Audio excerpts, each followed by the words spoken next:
Hey guys, National Chess Master Jonathan Hilton here. Today we are going to be going over the Chaturanga or Shatranj games of Hikaru Nakamura.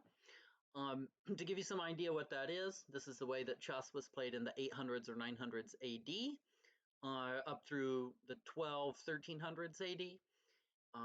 It is fairly straightforward. The king, knight, and rook all move as they do in regular chess.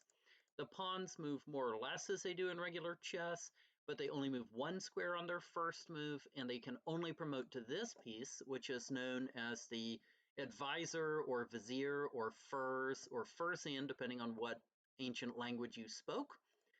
The advisor or fursian can only move one square diagonally, so it can go to half the squares on the board, and it basically just moves like a very short range bishop.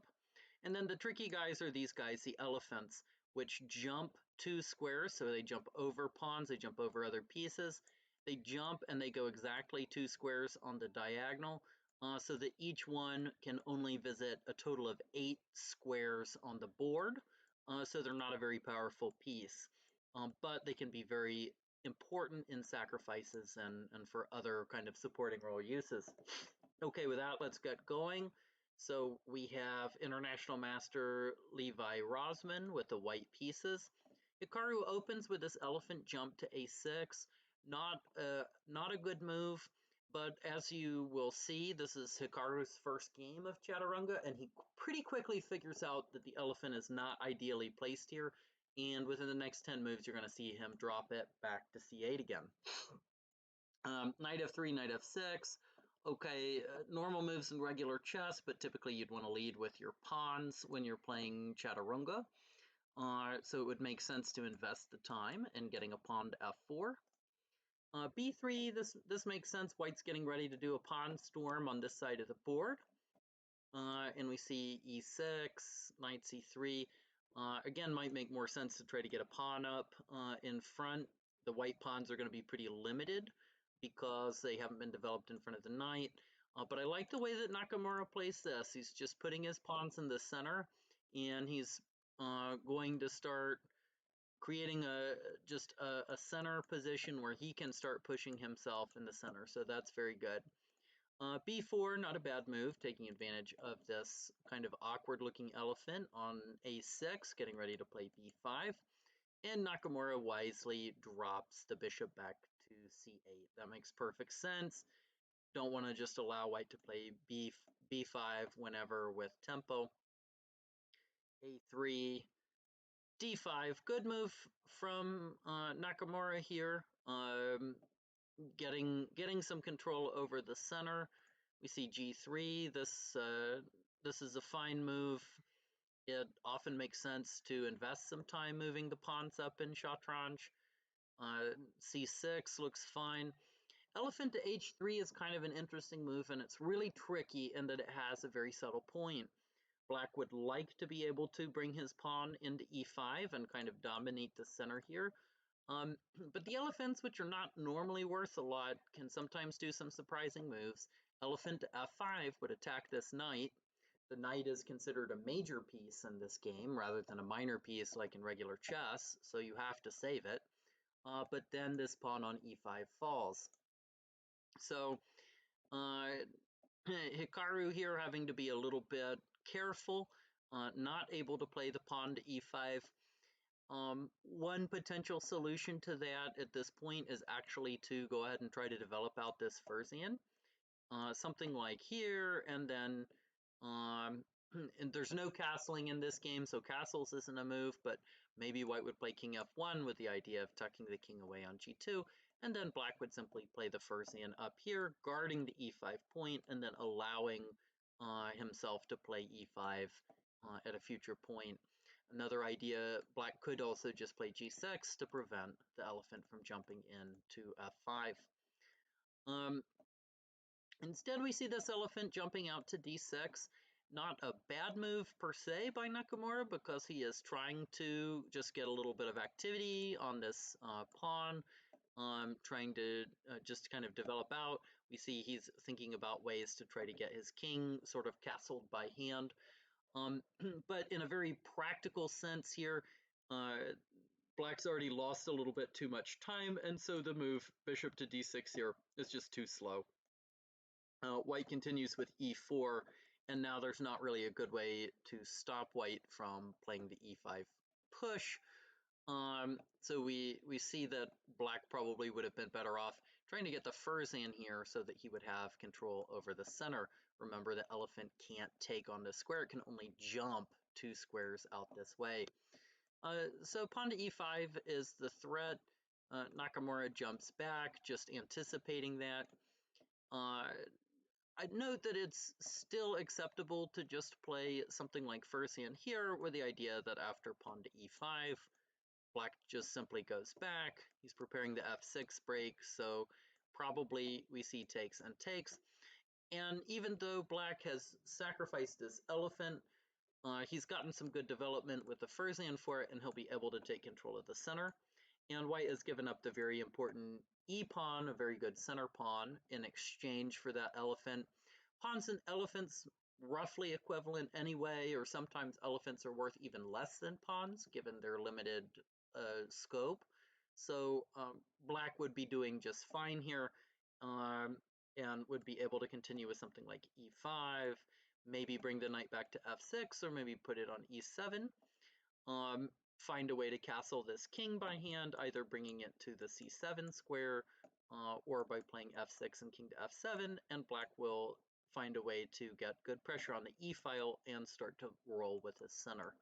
So I think that that is probably a better alternative here than jumping the elephant back to this kind of awkward square. And we see this first hand come up. I think probably it would make a little bit more sense with white's setup to focus on ways to achieve the e5 push with good effect. It is possible to play it now, but knight to g4, remember this elephant can't take it, could be a little bit problematic for white. He'll end up having to play pawn to d4, but this weakens the c4 square, and we would see knight b6, knight c4, even maybe the elephant coming out to a6, dominating the c4 square. So white would gain some space with this, but there would be some weaknesses left behind. The approach that I would like, I think with white would just be king f1 followed by king g2. This will allow the way for the rook to come into the center so that white could support the e5 push, hopefully without also having to commit to pawn to d4, which is a little bit weakening. Instead we see fe2, black plays king f8. I like this move. Typically, if black has developed a knight to e7, then you can play f6 and king f7 here. In Chaturanga, the Bong Cloud opening is actually a very solid and respectable defense, so Nakamura would probably enjoy playing that way. But king to f8 here, since the knight's already developed to f6, makes perfect sense. Black will castle by hand. We see king f1. I like this move. Pawn to a6 makes perfect sense for black to be thinking about the a5 break at some point. King to g2, pawn to a5, and then here we see pawn to b5 really spicing things up. I think a perfectly acceptable way for white to play, and actually one that might give him some advantage, although it's not something that many normal chess players, people who have been brought up in modern chess, it's not a way they would think. But actually, b takes a5 is a perfectly good move, because after rook takes, what we see is a situation where this elephant will forever protect the a3 pawn, so the a3 pawn is not weak, but the b pawn is a bit of a weakness. So the way that white would follow up on this would be to play rook b1, getting an attack on the b file, and here black would be forced probably to play b6, since rook takes b7.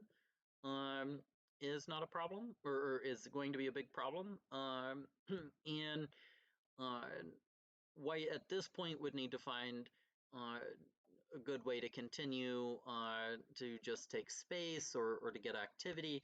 Um, one idea that jumps to mind is knight to d4, trying to pile up on this newly weakened c6 pawn. Um, this can start to get crazy tactically because black, of course, will want to play c5, but then we see knight to c6. These kind of knight forks are very common in this game. The rook is going to have to find a place to move. It cannot take on a3 because, again, of the elephant, so probably something like uh, rook takes a6, and now we just maybe try to gain some material, get the furs in on d8. It doesn't look to me like there's going to be a way to trap this knight because it is going to be able to exit on c6 or maybe b7, and white is going to be able to follow up with a powerful knight to b5, just sort of controlling the squares around this knight so that it's going to be very difficult to approach. I think that this would be very, very difficult for black to meet. So on knight to d4, the question is there a better way to go about conducting the defense of the c6 pawn? Rook c5 is possible, but it's a little bit awkward. I think here, since we're threatening this piece on b3, white might actually just play rook to b3. And the idea would be to play the elephant into e3, attack the rook, drive it away, force it to go here, and then the c6 pawn will be hanging. So rook to b3, simply followed by bishop to e3, looks like that is going to be a pretty interesting way to continue. I think tactically, still, this is going to really heat up. There's not a good way at first sight to defend the c6 pawn. Maybe knight to e5 would be a try. Although after bishop e3, this is again maybe going to get a little bit dicey for both sides. Also, the b6 pawn is hanging. Of course, the knight has to be defended here first, has to stay defended by the rook on b3, so you might throw in bishop to e3, rook then goes to a5, and then we see rook takes b6. Um, and there's going to be some issues here. Black maybe can continue the defense this way, attacking and defending at once. That might lead to then maybe rook to b7, and then we'll see something like pawn to c5 as, for example, a way for black to try to get counterplay. I think this is very messy, but my sense is that white is going to come out well ahead just because he has already completed his development and is going to have another rook to swing into the game. And even if there's some carnage in the center, maybe white loses the elephant on e3 or something like that. Maybe, for instance, he just sacrifices it here for the pawn. Black is still some moves away from being able to complete his development, so I think he's going to end up hurting here. So that's all kind of a very typical Shatranj idea. The typical idea being the white pawn on a3 is well guarded and the black pawn on b7 is not. So b takes a, rook takes, rook b1, and then if b6, knight d4. I think this is potentially a way to try to get some sort of a nice advantage. Are there going to be tactical shots? Definitely. This game is full of tactics. Another potential route, rather than the c5 move, we could see black playing pawn to e5 with the idea of knight takes c6, rook to c5, forking these two important pieces. So that is another way that this game could go. Though after e5, probably white will simply continue with knight to b3. These two squares are taken, the square's taken, so the rook has to go somewhere a little more passive, maybe a6. And here we might see white continue to put pressure on black's position by bringing the bishop or elephant into f5, attacking the knight. The knight is a major piece, you have to save it, there has to be a place to move it, but if knight to c5, then we'd see takes, takes, and rook takes b8. So this would also be winning for white. So I think this gives white very good tactical chances, and it is a motif that comes up a lot. So although the move a5 is logical for black and it makes a certain amount of sense, knowing what we know now and thinking about the position after I've explained those things, probably it would be good to prep it with something like fc7 and b6, and only then try to play the move a5. White, on the other hand, though, doesn't go for this line and instead plays b5.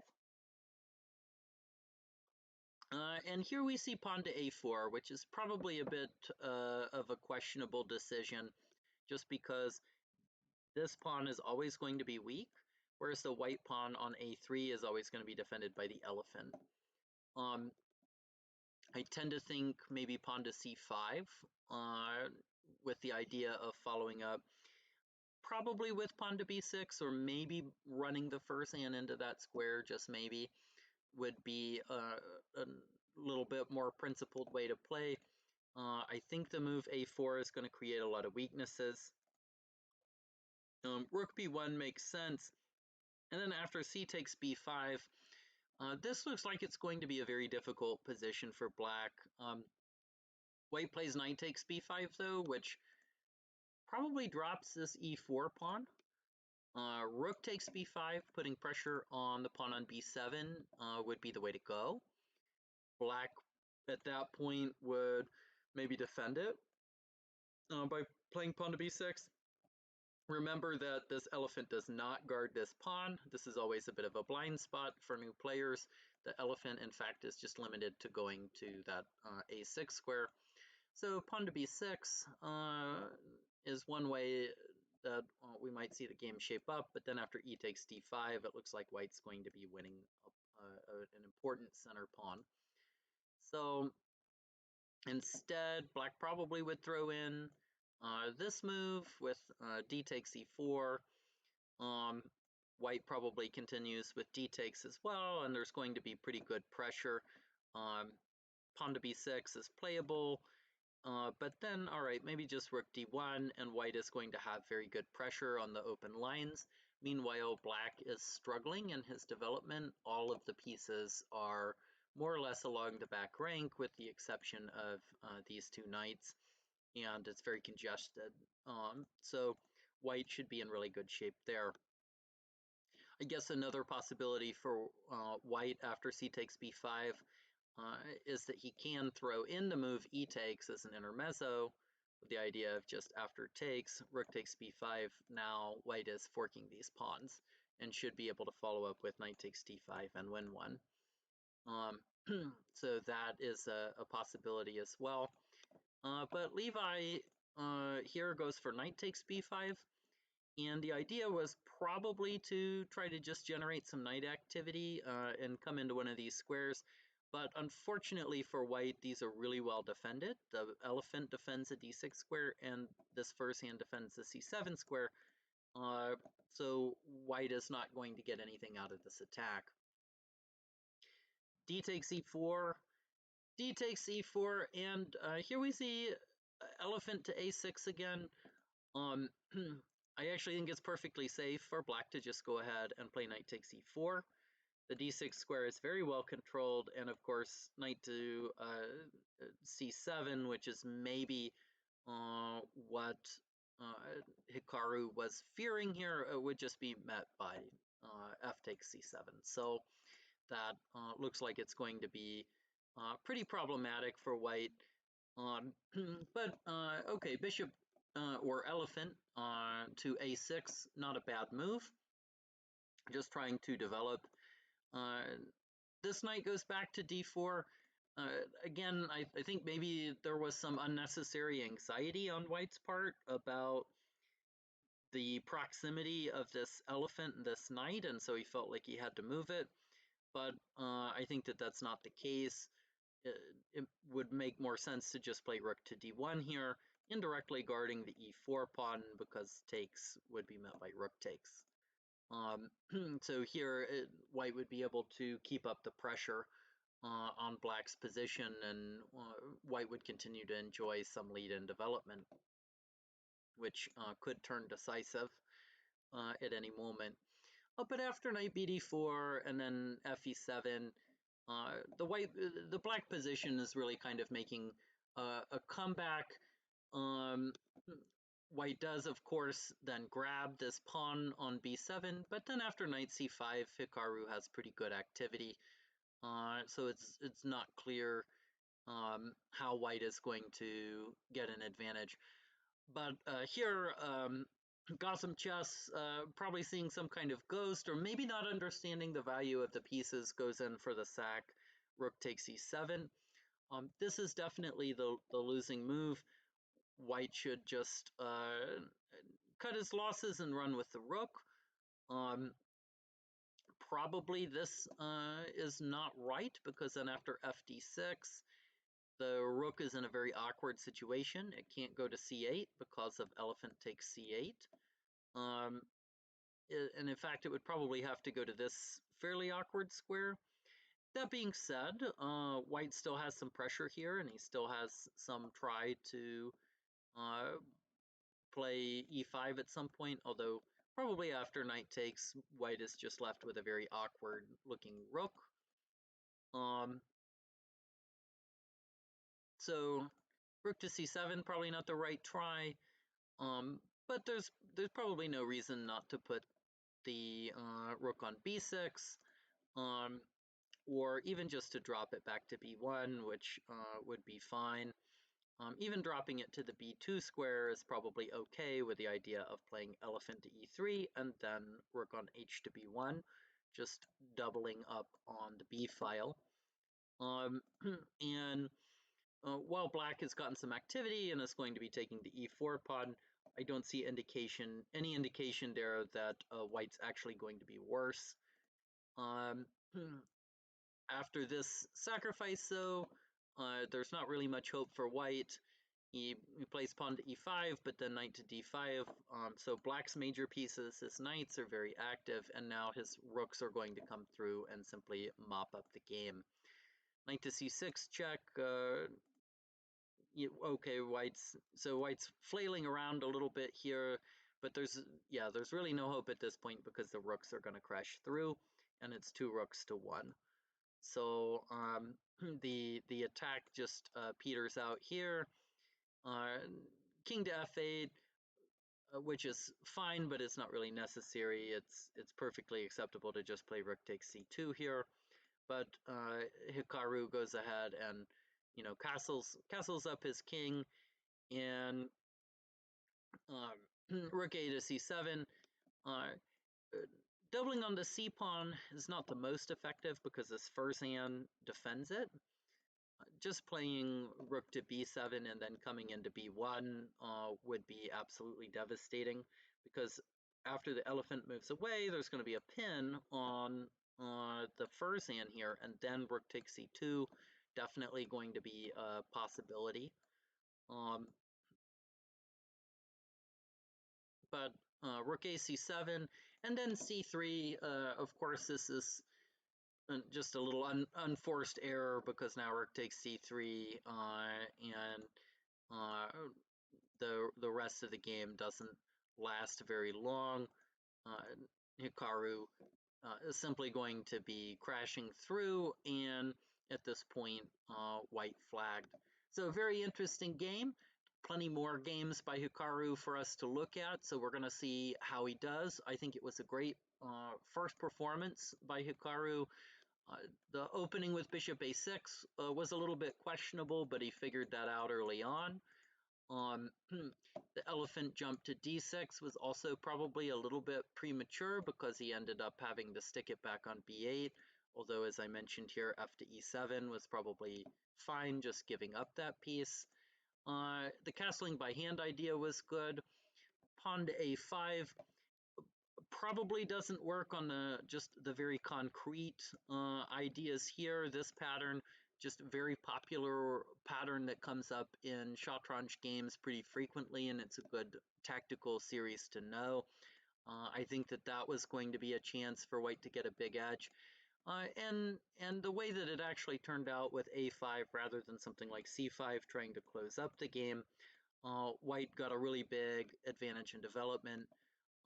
But after knight takes b5, uh, not really playing the good plan of trying to put pressure on the b7 point, white really threw a lot of the advantage away, and Hikaru's pieces very quickly sprang into action, and he outplayed his opponent from here. So that's just